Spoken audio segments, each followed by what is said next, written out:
Jon Morosi leading the league in information with a variety of topics to hit on this Friday. JP, good morning. Last year at the trade deadline, we heard a lot of Steven Kwan's name popping up in discussions, rumors that he might be moved. It's happening again this offseason. Steven Kwan headed out, and if so, where? Matt and Case, good morning. I think it's still a little early to know where. But what I can tell you is this, that in checking in with some people in the industry the last 24 hours or so, the Guardians are still listening on Steven Kwan. Maybe not shopping, maybe not desperate to move him, but because of the situation with Steven Kwan and his escalating salary as he gets through the arbitration years and where the Guardians' payroll is, and the fact that they also have some new players coming up, among them C.J. Kafis, who's expected to have more of a role in their outfield this year, that one of the most productive and consistent outfielders in the game could be moving out of Cleveland. Recall how things played out with Jose Ramirez years ago. It wasn't until they got him signed long-term that they knew that he wouldn't be traded. And that went right to that deadline, if you recall that years ago, where they almost had to make that difficult decision to trade Jose Ramirez. So again, the word on Kwan is they're willing to move him in the right deal, maybe not shopping him, but certainly gauging interest in one team that I know we'll talk about a lot during the course of this segment, the Houston Astros. They are so right-handed that the notion of adding a great contact bat in Steven Kwan from the left side is something that the Astros are still evaluating right now. Makes a lot of sense. I would say this, and I know Case has some other players to hit you with, but who are they waiting for in Cleveland? At what point? You have to have somebody other than Jose Ramirez signed long-term there. It's just, what are you waiting for? This is like what the A's did years ago when they let everybody walk. They kept one guy, they kept Eric Chavez, but everybody around him left. So you had this one good elite player and a revolving door of castmates around him all the time. I mean, how many more years are the Guardians going to be just good enough to get into the postseason, or just good enough to miss out but win 89 games? Like, don't you have to hold somebody at some point? This guy's an elite player. And if I was a Guardians fan and they dealt this guy or let this guy walk, I'd be pissed. That's all there is. That's all I got.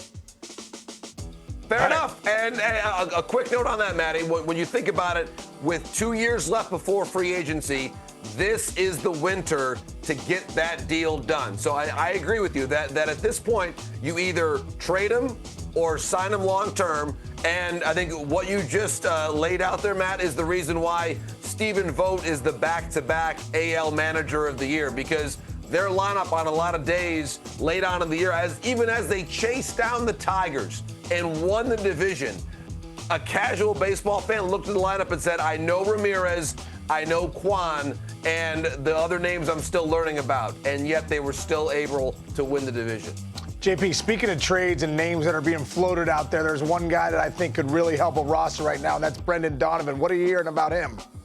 Case, right now the interest in Brendan Donovan is widespread throughout Major League Baseball, and I think he is in many ways the avatar for where the St. Louis Cardinals are at the moment. Chaim Bloom has just come in now as the president of baseball operations. He is listening on basically every veteran who is starting to make arbitration money or more than that. And Brendan Donovan, because he's able to play above average defense, multiple spots around the diamond, Brendan Donovan is garnering widespread interest from exactly the teams that you would hope to be getting interest from. The Dodgers, the Mets, the Yankees. He could be some insurance in terms of if the Phillies don't re-sign Kyle Schwarber. Maybe he's even a spot there. And yes, the Houston Astros. The same argument for Kwan applies to Donovan. Lefty bat who can certainly be an anchor for your lineup. So I think right now, Case, if you look at those two possibilities, Kwan and Donovan, a higher chance that Donovan is moved. And that lefty bat, I think, is one of the most valuable ones around the game, especially when you compare and contrast how much it would probably cost you to sign a Kyle Tucker. Again, Donovan's not Tucker, but there are some similarities. And in fact, with Donovan, there's even more of a defensive versatility than what you get with Kyle Tucker. That's what I was thinking, too, defensive versatility. He can play third, he can play second, short, he can play the outfield. So you're right, he'd be huge for somebody. What about the Texas Rangers? You know, what are they doing right now, JP, and where are they heading this offseason? You know, it sounds like, Case, this week, and I checked on this with a source just in the last couple of days, the trade conversations have picked up for the Texas Rangers, and part of that is the tender deadline coming tonight. And two names to really look at, Adolis Garcia and Jonah Heim. Garcia and Heim, two guys that have certainly garnered a lot of interest around Major League Baseball trade-wise, and there's even some who believe, Case, that if the Rangers do not find a way to move them in the next several hours, that there's at least some small chance that they could be non-tendered later on today. So this is very much a live ball. And listen, Adolis Garcia, when he's really going, we know he's one of the more electrifying outfield bats in the game.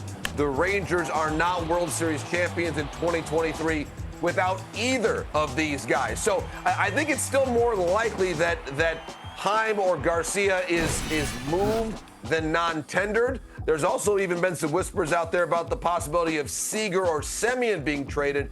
I tend to think those contracts are harder to move just because of how big they are.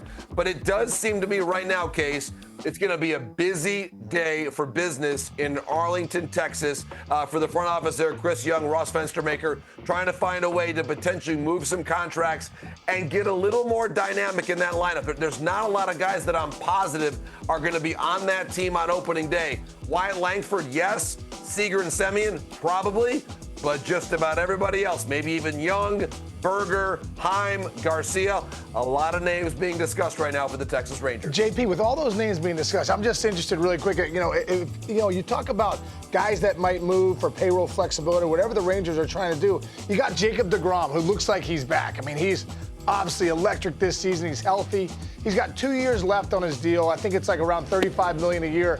Wouldn't he be a good trade candidate right now if you're trying to move things around? You know, Case, it is an excellent question and a very good point. I think that right now there are enough other starters available in free agency that it's going to be challenging for a team to pay the premium in prospects and the money to get deGrom. That again, everybody loves Jacob deGrom. I mean, he's one of the best pitchers of this era. And yet, when you consider a little bit of the health risk still, and you're right, he's been healthy. This past year was a return to vintage deGrom. But when you look at the track record of some injuries in the past, so there's a little bit of risk there. Plus, you got to pay significant money. And the prospects, I think it becomes a bit of a hard transaction for teams to make. But I do think, Case, as we get closer to spring training, that might be a thing where if a team strikes out on the available pitching via trade and free agency that's there now, that perhaps they circle back. But that, to me, it's a great question, Case. It feels more like a January, February conversation. Quickly, JP, in the few minutes we have left with you here, a new episode of the podcast has dropped, as the kids say. Road to Cooperstown. Who's up in your crosshairs this week? Maddie and Case, it's some relevance with respect to the upcoming ERA Committee ballot. We're just a couple weeks away from finding out which players make it by way of the ERA Committee. Those players that played their careers from the 80s until the present time. And Dale Murphy, one of the all-time great people in the game, is one of the names who was on that ERA Committee ballot. Listen to John Smoltz describe the impact of being around some great character people early in his career. Alan Trammell and the great Dale Murphy. Here's what I think Alan Trammell did for me. He put the baton in front of me and said, indirectly, when it's your turn, return the favor. I was a fish out of water, and I was just standing there, and he came up to me and shook my hand and said, anything I can do for you. That's the kind of class that he exuded and the character that he had when he played. Like, you're never going to hear a bad thing about Alan Trammell. And so I found myself doing the same things when I got to the big league. It was that impactful for me to include that in my Hall of Fame speech. And I was fortunate to have him and then Dale Murphy when I got to the Atlanta Braves. You can't ask for two better role models to shape your career. So, guys, this is what I feel with the Hall of Fame ballot and considerations. When you consider the Hall of Fame and the character clause, I want to see us start to use the character clause for good.